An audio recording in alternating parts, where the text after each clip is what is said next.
আসসালামু আলাইকুম প্রিয় দর্শক, আমি এখন রয়েছি পুরান ঢাকা। এই জায়গাটি প্রায় 4 থেকে 450 পুরনো একটি বছরের আগের একটি জায়গা।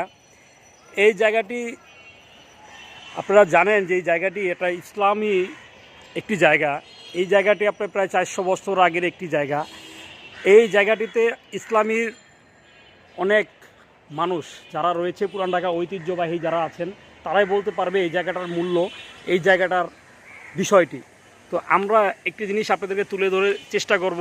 এই যে এখানে যে জায়গাটি আমার সামনে দেখতেছেন, যে বিল্ডিংগুলো ভাঙ্গা, এখানের এই জায়গাটা বিগত সরকারের আমলে, অর্থাৎ স্বৈরাচার শেখ হাসিনা সরকারের আমলে এই জায়গাটি ছিল দখলে। অর্থাৎ যে জায়গাটি ছিল 4 থেকে 450 বছর পুরনো একটি জায়গা। এই জায়গাটির ছিল এই যে মাজারটি, এটা হুসানিয়া একটি যে জায়গাটা রয়েছে, আপনারা জানেন ইমামবাড়ি। সেই ইমামবাড়ির এই আহতায় কিন্তু এই জায়গাটি প্রায় 400 থেকে 450 বছর ধরে তারা ঐতিহ্যবাহী জায়গাটা ধরে রেখেছে। সেই জায়গাটি আপনারা, এই জায়গাটি একটু দেখাই আমি। বিগত 17 বছর ধরে এই জায়গাটি ভোগ করে যাচ্ছে আওয়ামী লীগ স্বৈরাচার সরকারের কিছু ক্ষমতাশালী লোকেরা।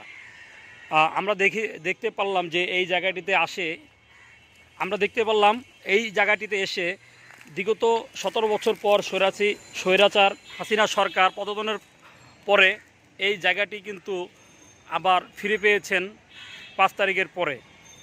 তারা এই জায়গাটি দেখেন, আপনার প্রায় 30 বিঘা জায়গা, প্রায় এখানে 30 বিঘা জায়গা। এই জায়গাটি কিন্তু খুবই গুরুত্বপূর্ণ একটি জায়গা।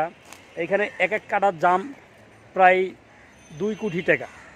এক কাঠা জায়গার দাম প্রায় 2 কোটি টাকা। তাই হিসাব করে দেখেন 30 বিঘা জায়গা, এখানে কত কাঠা জমিন আছে। এই পুরান ঢাকার এই জায়গাটা, ঐতিহ্যবাহী জায়গাটা কিন্তু ফ্যাসিস্ট সরকার আওয়ামী লীগের ক্ষমতাশালী লোকেরা দখল করে রেখেছিল।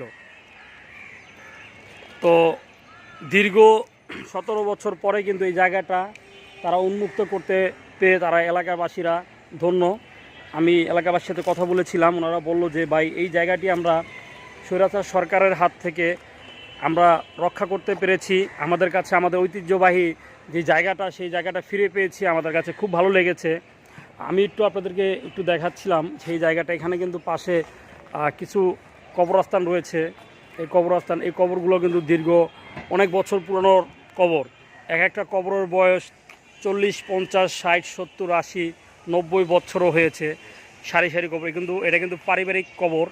আর এই যে জায়গাটা দেখেন, এই জায়গাটা কিন্তু স্বৈরাচার সরকারের আমলের যেই প্রতাপশালী লোকেরা ছিল, তারাই কিন্তু ক্ষমতার জোরে 17টা বছর তারা জায়গাটি দখল করে এখানে 3 সিট বাড়ি উঠিয়ে তাদের ঐতিহ্য নষ্ট করেছে।